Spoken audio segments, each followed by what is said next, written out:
இயேசுவில் பிரியமுள்ள சகோதர சகோதரிகளே, திருப்பாடல்கள் ஒன்றை இன்று தியானிக்கிறோம். நற்பேறு பெற்றவர் யார்? அவர் பொல்லாரின் சொல்லின்படி நடவாதவர், பாவிகளின் தீய வழி நில்லாதவர், இகழ்வாரின் குழுவில் அமராதவர் என்று வாசிக்கிறோம்.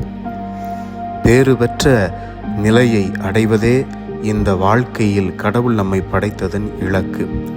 அதில் ஒரு பகுதியாக தீமையின் பிடியில், பாவத்தின் பிடியில், தீய வழிகளின் பிடியில் நாம் சிக்குன்று உழலக்கூடாது.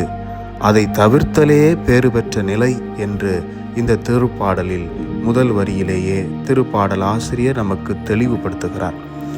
இந்த வரிகளை உற்று ஆழ்ந்து தியானித்தோம் என்றால் 3 படிப்படியான நிலையை அது தெளிவுபடுத்துகிறது. அதாவது நடவாமை, நில்லாமை, அமராமை.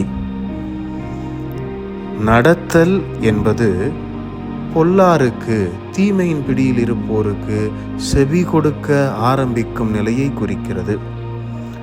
நிற்றல் என்பது பாவிகளின் தீய வழியில் ஏற்கனவே உடன்பட ஆரம்பித்ததை குறிக்கிறது. அமர்தல் என்பது இகழ்வாருடையக்கு உடன்பட்டு அவர்களோடு தீமையில் விழுந்து அந்த தீமையை உள்வாங்கி தீமையிலேயே மூழ்கும் நிலையை குறிக்கிறது.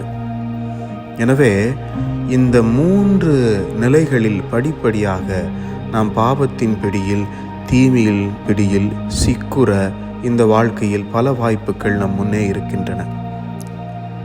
பாவத்தின் பிடியில் சிக்காது அதிலிருந்து தள்ளி விலகி இருப்பதே பேறு பெற்ற நிலையின் ஒரு பகுதி என்பதை இந்த இறை வார்த்தை தெளிவுபடுத்துகிறது. வாழ்வாக்குவோம், வளம் பெறுவோம்.